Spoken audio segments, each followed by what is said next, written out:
Guys welcome back to our channel. आज हम continue कर रहे हैं अपना हिस्ट्री का चैप्टर नंबर 1 जिसका नाम है the rise of nationalism in Europe. अब जो कंटिन्यूअस आपकी सीरीज आ रही है वो बेसिकली पहला जो हमारा टॉपिक है आज जो हम स्टार्ट कर रहे हैं the making of nationalism in Europe, इससे रिगार्डिंग कुछ सीरीज आएगी, देन आगे चैप्टर कंटिन्यू होगा। लेकिन जो नोट्स है वो आपको डिस्क्रिप्शन में नहीं मिलेंगे। उस वो जो नोट्स है आपकी एक सेपरेट वीडियो हम बनाएंगे जिसके अंदर आपको एक बेहतरीन तरीके से नोट्स मिलेंगे। मतलब पूरा जो एनसीईआरटी है उसके अंदर कवर अप होगा, साथ ही साथ क्वेश्चंस में मतलब पॉइंट वाइज एक्सप्लेनेशन गिवन होगी उसमें, साथ साथ ग्राफ कुछ आपके जो क्लिप्स वगैरह है वो भी होंगी, मतलब क्लिप आर्ट्स वगैरह वो भी होंगी। तो उस वीडियो पे जाके आप नोट्स ले सकते हैं। अभी समझिए तो देखो क्या हुआ था।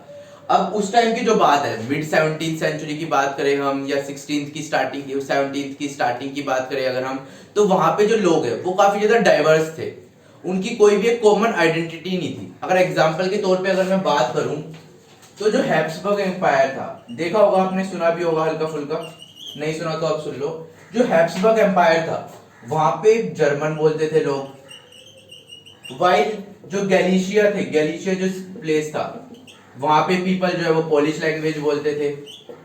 वाइल जो वहां पे हंगरी था, हंगरी एम्पायर बोल सकते हैं, ऑस्ट्रो हंगरी आपने सुना होगा, जो वहां पे हंगरी हंगरी था उसके हाफ जो पॉपुलेशन है वो मैगियान लैंग्वेज बोलती थी, प्लस जो हाफ लैंग्वेज है सॉरी जो हाफ पॉपुलेशन है वो एक वैरायटी ऑफ लैंग्वेजेस बोलती थी। मतलब काफी ज्यादा नंबर्स ऑफ लैंग्वेजेस थी, और ये हाफ पॉपुलेशन है वो लैंग्वेजेस बोला करती थी। तो यहाँ पे आप देख पा रहे हो कि डाइवर्सिटीज बहुत प्रेजेंट है। इसके साथ साथ मास नंबर में पीजेंट्स का ग्रुप भी प्रेजेंट था जिनकी वजह से और डाइवर्सिटी आ गई। और ये सारी डाइवर्सिटी की वजह से एक कॉमन आइडेंटिटी नहीं बन पा रही थी इन लोगों की, ठीक है। इस वजह से थोड़ा मुश्किल जो टास्क था वो क्या था, इन सबको एक जगह कलेक्ट करके इन सबके अंदर देशभक्ति की भावना लाना। मुश्किल क्यों था? क्योंकि यार सबके लैंग्वेजेस अलग है, सब अलग अलग भाषा में समझते हैं। अब दो भाषा को मतलब दो बंदों को कम्युनिकेट करवाने में काफी ज्यादा प्रॉब्लम आती है। या फिर एक कोई बंदा उठ के एक कम्युनिटी को तो इजिली कन्विंस कर सकता है बट अदर को नहीं कर पाएगा। क्यों? क्योंकि उसे उसकी लैंग्वेज नहीं आती। तो जो कलेक्टिव आइडेंटिटी है इन लोगों के बीच में वो बिल्कुल भी नहीं थी, ठीक है। लेकिन एक चीज जो इन्हें बांध के रख रही थी वो क्या था? गुस्सा जो एम्पायर से रिलेटेड था। जो यूरोप में उस टाइम पे एम्पायर थी उससे रिगार्डिंग जो गुस्सा था, ठीक है। क्या गुस्सा था? कि इक्वालिटी नहीं मिल रही है उन्हें, ठीक है, इक्वल राइट्स नहीं मिल रहे हैं उन्हें, काफी ज्यादा जो गवर्नमेंट है वो खुद नहीं बना पा रहे हैं, इलेक्शंस नहीं होते हैं, ठीक है। प्रॉपर्टी जो मतलब जो जिन मैंस के पास जो प्रॉपर्टी है ना उन्हें ही अधिकार था थोड़े बहुत चीजें करने का, ठीक है। तो ये जो सारी चीजें थी ये सारी कॉमन थी हर पीपल के अंदर, और यही रीजन बना कि सब जो है एक साथ नेशनलिज्म को लेके मतलब एक देशभक्ति की भावना लेके उठे और इन्होंने रिवॉल्यूशन करा, ठीक है। स्टार्ट। तो अब हम आगे पढ़ते हैं इसकी यूरोप के अंदर जो उस टाइम पे चीजें क्या क्या हो रही थी, ठीक है, कैसे कैसे लोग प्रेजेंट थे, कैसे कैसे ग्रुप्स प्रेजेंट थे। अब हम उसके बारे में थोड़ा बहुत जानते हैं। सबसे पहले जो ग्रुप था वो था रिच लैंडेड एरिस्टोक्रेसी। पहले इस वर्ड का मतलब समझो, एरिस्टोक्रेसी होता है। जो एरिस्टोक्रेसी क्या होता है? जो राजाशाही जो परिवार होते हैं ना, जैसे अगर मैं इंडिया के ऊपर बात करूं, आप इंडिया से थोड़ा रिलेट कर पाओगे। शाहजहां हो गया, आपने और भी सुना होगा काफी सारे नाम, महाराणा प्रताप हो गए, ठीक है, अशोका हो गए, ये सारे क्या था? राजाशाही परिवार थे, ठीक है। मतलब डोमिनेंट क्लास की तरह मैं आपको बोल सकता हूँ इसकी तरह, ठीक है, कि ये क्या थी? डोमिनेंट क्लास थी काफी ज्यादा। तो ऐसे ही यूरोप के अंदर जो रिच लैंडेड एरिस्टोक्रेसी थी ये डोमिनेंट क्लास थी, सोशली भी और पॉलिटिकली भी, ठीक है। दोनों तरीके से ये डोमिनेंट थी। मतलब उस टाइम पे जो डोमिनेंट क्लास मानी जाती थी या जो राज करती थी वो कौन सी करती थी? यही वाली क्लास करती थी, ठीक है। बेसिकली जो इन्होंने वो इनके पास बहुत सारा एस्टेट था, बहुत सारी जमीन वगैरह थी, ठीक है। और ये बोलते क्या थे? फ्रेंच लैंग्वेज बोलते थे।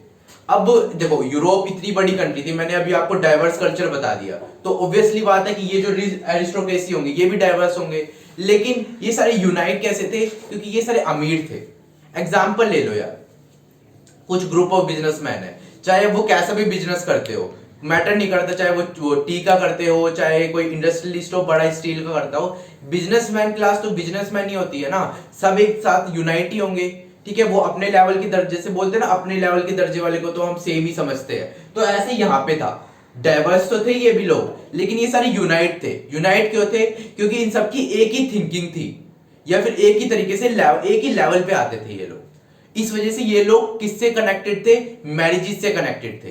ठीक है, एग्जाम्पल के तौर पे जैसे इंडिया के अंदर भी राजा और एक रानी की शादी होती है, ठीक है, एक राजाशाही परिवार की शादी एक राजाशाही परिवार से ही होती है।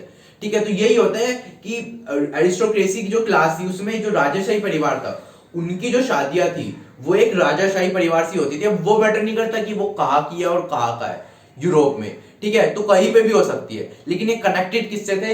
ये किससे कनेक्टेड थे? मैरिजेस से कनेक्टेड थे। अब इन लोगों के पास बहुत सारी जमीनें तो थी, लेकिन स्टिल ये क्या थे? काफी ज्यादा स्मॉल नंबर्स में थे, स्मॉल ग्रुप में थे। अब यार ज्यादा राजा सही तो हो नहीं सकते ना लोग। और ये राजा भी क्यों थे? क्योंकि इनकी जो वो ये है ना ऊपर जो इनके क्या बोल सकते हैं दादा वगैरह या पापा वगैरह इनके लिए जमीन छोड़ गए थे। ठीक है, तो ये सारे क्या थे? ये राजाशाही परिवार थे, लेकिन ये काफी स्मॉल ग्रुप्स में थे। स्मॉल ग्रुप्स में होने के साथ साथ भी ये डोमिनेंट थे, काफी ज्यादा पॉलिटिकली भी डोमिनेंट थे और मिडिल क्लास में, मतलब पॉलिटिकली भी डोमिनेंट थे और सोशली भी डोमिनेंट थे। लेकिन धीरे धीरे, ठीक है, जब 18th सेंचुरी आने लग गई, मिड 18th सेंचुरी का आने लग गया, तो इंडस्ट्रीज आने लग गई यूरोप के अंदर। इंडस्ट्रीज आने की वजह से मिडिल क्लास आने लग गई। मिडिल क्लास कौन सी होती है? मिडिल क्लास होती है आपकी इंडस्ट्रीज की और बिजनेसमैन की। ठीक है, किसकी ग्रोथ होने लग गई थी? कमर्शियल क्लासेस की ग्रोथ होने लग गई थी। कब ग्रोथ होने लग गई थी? मैंने क्या आपको बताया, जब मिड 18th सेंचुरी में जब इंडस्ट्रीज आने लग गई, इंडस्ट्रियलाइजेशन आने लग गया, ठीक है, तो इंडस्ट्रियलिस्ट और बिजनेसमैन आने लग गए। और ये इन लोगों को कैसे कंसीडर करा जाता था? ये इन लोगों को मिडिल क्लास बोला जाता था। क्या बोला जाता था? इन लोगों को मिडिल क्लास बोला जाता था। इस वजह से जो इनके बच्चे वगैरह आने लग गए, अब देखो इनके पास पैसा आने लगा। पहले लोगों के पास पैसा नहीं होता था, इस वजह से वो अपने बच्चों को पढ़ा नहीं पाते थे, इस वजह से उन्हें इतनी ज्यादा नॉलेज नहीं होती थी। और इस वजह से वो समझते थे कि जो हमारे साथ हो रहा है, जो हमारे साथ अनइक्वालिटी हो रही है, वो होती ही रहेगी, उसे हम चेंज नहीं कर सकते। क्यों? क्योंकि उस टाइम पे लोग जो थे वो पढ़े लिखे नहीं थे, उन्हें पता ही नहीं था कि कैसे क्या होता है, पॉलिटी क्या होती है। कुछ ही लोग जो थे वो एजुकेटेड थे, और वो भी किनके ऊपर थे? वो भी इन लोगों के थे। और उसके अलावा जो इनमें जो एजुकेटेड लोग थे वो दबे ही रह जाते थे। क्यों? क्योंकि लिमिटेड थे वो। तो वो रिवॉल्यूशन लाने की कोशिश तो करते थे, लोगों को समझाते थे, लेकिन लोग समझ नहीं पाते थे। क्यों? क्योंकि वो इलिटरेट थे, ठीक है, इतनी ज्यादा पढ़ाई नहीं कर रखी थी, तो इतनी ज्यादा उनके पास नॉलेज नहीं थी। लेकिन जैसे जैसे ये फेज आने लगे, जैसे जैसे मिडिल क्लास घुसने लग गई, उस वजह से जो इनके बच्चे थे वो एजुकेटेड होने लग गए। और जैसे ही एजुकेटेड होने लग गए तो ये क्या डिमांड करने लगे? नेशनल यूनिटी की, और अपोज करने लग गए एरिस्टोक्रेसी को, मतलब राजाशाही परिवार को अपोज करने लगे कि हमें कोई भी राजा रूल नहीं कर सकता है, हमारी जो गवर्नमेंट होगी जिसे हम बनाएंगे वही हम पे रूल करेगी। तो ये कब होने लग गया? ये कब हुआ? जब ये मिडिल क्लास वाले पीपल आए, इनके आने के बाद और भी चेंजेस आए। क्यों? क्योंकि ये लोग बहुत सारी चीजें चाहते थे, स्टार्ट। तो जो उस टाइम के जो एजुकेटेड जो बच्चे आए जा रहे थे, जो लोग आए जा रहे थे, वो चाहते थे लिबरलिज्म। ठीक है, क्या आइडियोलॉजी चाहते थे? वो इसकी आइडियोलॉजी चाहते थे। इसका मीनिंग क्या होता है? अगर हम लैटिन वर्ड में बात करें तो लिबर का मीनिंग होता है फ्री। ठीक है, तो हम सिंपल रिलेट कर सकते हैं, वो लोग क्या चाहते थे? फ्रीडम चाहते थे। जो उस टाइम के जो मिडिल क्लास थे, मेनली वो क्या क्या चाहते थे? इस वर्ड से वो चाहते थे कि उन्हें फ्रीडम मिले। ठीक है, सिंपल बात तो ये होगी कि उन्हें वो चाहते थे फ्रीडम मिले। फ्रीडम का मतलब क्या होता है? फ्रीडम का मतलब ये होता है कि ये नहीं है कि यार आज मैं किसी के मतलब जो लीडर है हमारा, ठीक है, सपोज सीएम है, पीएम है, एनीथिंग, कोई भी है, ठीक है, आज मैं उसके बारे में कुछ बोल रहा हूँ, ठीक है, मतलब वो कुछ काम नहीं करके दे रहा है, मैं उसे उसकी बात तो कुछ बोल रहा हूँ, ठीक है, सपोज हमारा कोई पीएम है, उसने जो बातें बोली वो पूरी कर नहीं रहा है, और मैं अपने थॉट्स बस रख रहा हूँ कि आपने अपनी ये सारी बातें करी नहीं। अब और ऐसी जगह मेरे को फ्रीडम नहीं है बोलने की। अगर मुझे ये बात अपनी बोलने की फ्रीडम नहीं है तो इस चीज को कहते हैं ऑटोक्रेसी का होना। ऑटोक्रेसी का होना मतलब कि डोमिनेंट फेज में होना।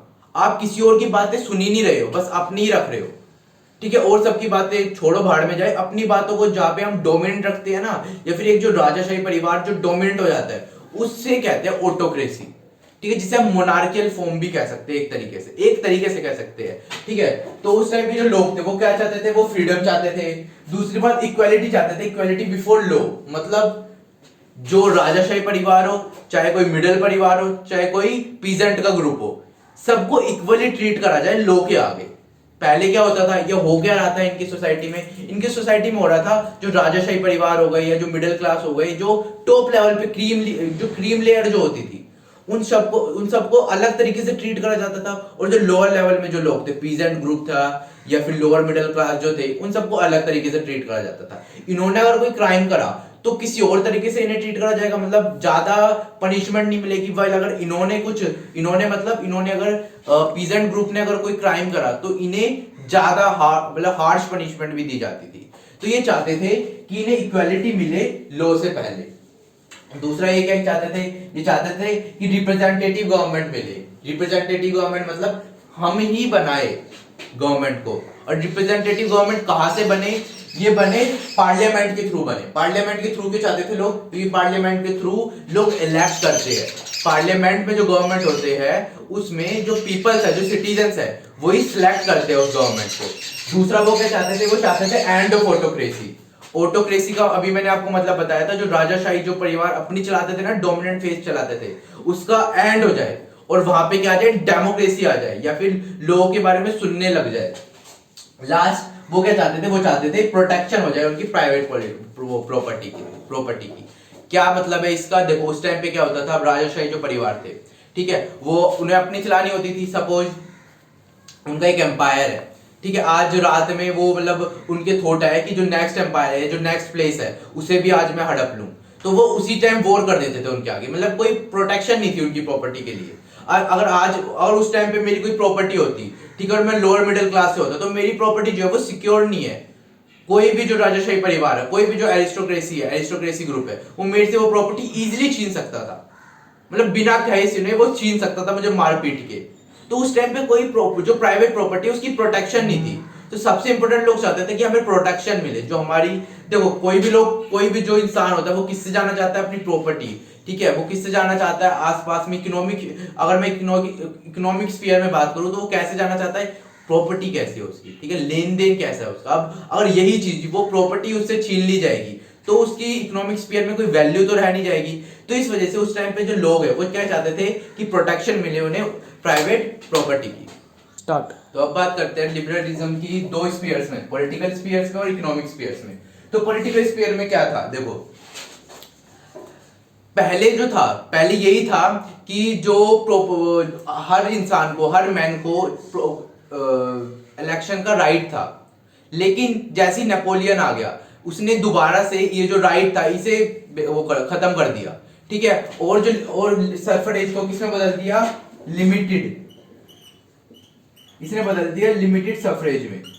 और इसने क्या कर दिया, जो भी प्रॉपर्टी ओनिंग मैन था, जिसके पास प्रॉपर्टी थी, ठीक है, प्रॉपर्टी उस टाइम पे किसके पास थी, एरिस्टोक्रेसी के पास थी, और थोड़े बहुत मिडिल क्लास पीपल्स के पास थी। क्यों, क्योंकि इंडस्ट्रीज आने लग गई थी तो उनके पास पैसा आने लग गया था, ठीक है। तो उस टाइम पे सिर्फ जो प्रॉपर्टी ओनिंग मैन थे उन्हें ही वोटिंग का राइट था, और वही इलेक्ट करे जा सकते थे, ठीक है, वही इलेक्ट कर सकते थे और वही इलेक्शन के लिए खड़े भी हो सकते थे। लेकिन जब नेपोलियन से अगर पहले की बात करें, ठीक है, जब फ्रेंच रेवोल्यूशन से पहले की, तो सब पीपल को राइट था, सब मैंस को राइट था कि वो इलेक्ट कर सकता है। बट जैसे ही नेपोलियन आ गया 1805 में, जैसे ही नेपोलियन आया और नेपोलियन ने अपने कोड लाए, कोड की हमने बात कर चुके हैं पहले में ही, तो जैसे ही नेपोलियन अपना कोड लेकर आया तो उसने इस सफरेज को लिमिटेड में बदल दिया। मतलब सिर्फ प्रॉपर्टी ओनिंग मैन ही जो वोटिंग राइट्स है उनके पास, और कोई नहीं दे सकता। इस वजह से पूरा जो सिनेरियो है उस टाइम का मतलब 19th सेंचुरी में जो वुमेन्स है और जो नॉन प्रॉपर्टी वाले मेंस है, उन सब का स्ट्रगल चलता रहा कि किस चीज का स्ट्रगल, कि वो सफरेज पाए, वो वोटिंग राइट्स पाए, अपने इक्वालिटी पाए वो, ठीक है। इस वजह से वो पूरे 19th century, maximum 19th century वो अपना स्ट्रगल करते रहे कि उन्हें ये सारी चीजें मिल जाए। अब हम अगर इकोनॉमिक स्फीयर में बात करें, इकोनॉमिक स्फीयर में बात क्या होती है, सिंपल सी बात है, इकोनॉमिक स्फीयर में जो गुड्स होते हैं हमारे, आइटम्स जो होती है हमारी, उनका ट्रांसफर इजिली हो जाए। उस टाइम की जो बात है, मैंने अभी आपको बताया कि इंडस्ट्रीज बढ़ती जा रही थी। अब अगर इंडस्ट्रीज बढ़ेगी तो सिंपल सी बात है, ट्रांसफर, एक्सचेंज वगैरह, एक्सपोर्ट्स वगैरह, इंपोर्ट्स वगैरह ज्यादा से ज्यादा होंगे। अब उस टाइम पे क्या होता था, ज्यादा डिमांड क्या बढ़ती जा रही थी कि जो लोग है, जो उस टाइम की जो गवर्नमेंट अथॉरिटी है, वो खत्म कर दे जो बैरियर्स आते हैं। बैरियर्स क्या आते हैं, सपोज एक एग्जांपल लेके बताता हूं। अगर उस टाइम पे कोई भी अगर मैन्युफैक्चर है, उसे अपने जो गुड्स है वो हैम्बर्ग से नैम्बर्ग तक पहुंचाने हैं, तो उसे लगभग 11 कस्टम्स ड्यूटीज का सामना करना पड़ता था। और इन 11 कस्टम ड्यूटीज में 11 कस्टम ड्यूटीज मतलब 11 अलग अलग जगह से जाना पड़ता था, तो हर जगह में उसे अलग अलग कस्टम ड्यूटीज देनी पड़ती थी, मतलब टैक्स प्रोवाइड करवाना पड़ता था। और हर बार उसे 5% लगभग अपने टोटल आउटपुट का देना पड़ता था। तो यार अगर यहां से कोई 100 चीज निकली है, ठीक है, आप जस्ट मान लो इसे, मैंने ऐसे ही कोई भी नंबर ले लिया, अगर यहां से कोई 100 चीज निकली है तो वो जाते जाते 60 ऐसे कुछ रह जाती थी, ठीक है। तो ये तो बहुत लिमिटेड चीज नहीं रह गई, बहुत लॉस नहीं हो रहा है यहाँ पे पीपल का। इस वजह से उस टाइम के लोग क्या चाहते थे कि यहाँ पे फ्रीडम आए मार्केट्स की, ठीक है, एक्सपोर्ट्स जो वो कर रहे हैं उसकी फ्रीडम आए, जो फ्रीडम जो अभी बैरियर है, मार्केट जो बैरियर खड़े हुए हैं यहाँ पे, ठीक है, जितने भी स्टेट ने बैरियर्स खड़े कर रखे वो सारे अबोलिश हो जाए। उस टाइम में ये ज्यादा डिमांड बढ़ती जा रही थी, और इस वजह से, क्योंकि देखो अभी मैंने आपको एक फेज बताया कि एजुकेशन आ रहा था, एजुकेटेड पीपल बढ़ते जा रहे थे। अब एजुकेटेड पीपल जैसे जैसे बढ़ते जा रहे थे उन्हें नेशनल यूनिटी की चीज मतलब इंपॉर्टेंस पता चलती जा रही थी। और अब जैसे इकोनॉमिक फेज भी आ गया, इकोनॉमिक फेज वाले क्या समझे, अगर एक नेशन होता अपना सिर्फ, ठीक है, अगर एक पूरा नेशन होता, नेशन अगर स्टेट्स बने हुए होते तो ज्यादा बैरियर्स नहीं होते एक जगह से दूसरी जगह जाने पे। अभी क्यों बैरियर्स हो रहे हैं, छोटे छोटे या डिवाइडिंग में किंगडम्स बने पड़े हैं, तो हर किंगडम एक अपना बैरियर लेता है, एक अपना टैक्स लेता है, और इस टैक्स की वजह से एक किंगडम से दूसरे किंगडम में एक मतलब गुड्स ट्रांसफर होने में बहुत पैसा लग जाता है। इस वजह से उस लोग उधर उस टाइम के लोग ज्यादा से ज्यादा चाहते थे कि उन्हें क्या मिल जाए, उन्हें क्या बोलते हैं, जो ये बैरियर्स लगे हुए हैं, जो टैक्सेस लगे हैं, वो जल्दी से जल्दी खत्म हो जाए। इस वजह से जो पर्शिया थी हमारी, पर्शिया लेटर ऑन जर्मनी बन गई थी, ठीक है ना। तो जो उन्होंने 1834 में किसका, जोलेवरी ने ग्रुप बनाया या फिर एक यूनियन सेटअप करी, जिसने क्या करा, जिसने धीरे धीरे जो कस्टम बैरियर्स थे, ठीक है, जो करेंसीज का एक्सचेंज था, जिसे हम बोल सकते हैं जो नंबर ऑफ करेंसीज थी उसे चेंज कर दिया 30 से 2 पे, मतलब काफी ज्यादा अमाउंट में डिक्रीज कर दिया। और इस वजह से देखो मेन रीजन क्या था, जो नेशन एकदम से नेशनलिज्म लोगों के अंदर बढ़ने लग गया, वो फर्स्ट रीजन अगर मैं रिकैप करवाऊं आपको तो वो क्या था, मिडिल क्लास आते जा रही थी। पहले तो एरिस्टोक्रेसी ग्रुप ही था, तो उसके अंदर तो थे ही मतलब सब जो लिटरेट पीपल, लेकिन वो सारे अपने हित के बारे में ही सोचते थे। लेकिन 19th सेंचुरी में, मिड 19th सेंचुरी में इंडस्ट्रियलाइजेशन आने लग गई। इंडस्ट्रियलाइजेशन की वजह से क्या हुआ, इंडस्ट्रियलाइजेशन की वजह से एजुकेटेड पीपल ज्यादा आने लग गए। एजुकेटेड पीपल सिंपली अपने आप को नेशनल यूनिटी की तरह देखने लग गए और वो उसकी डिमांड करने लग गए। ऐसी इकोनॉमिक स्फीयर में भी आ गया। इकोनॉमिक स्फीयर में भी जो लोग हैं वो ट्रेड इजीली करने के लिए नेशनल यूनिटी की डिमांड करने लग गए। ऐसी पॉलिटिकल वो उसमें भी आ गया। तो ये जो सारी चीजें थी, इन सारी चीजों ने काफी ज्यादा एम्फेस करा, काफी ज्यादा बढ़ावा दिया नेशनलिज्म को उस यूरोप की कंट्री के लिए। Thank you.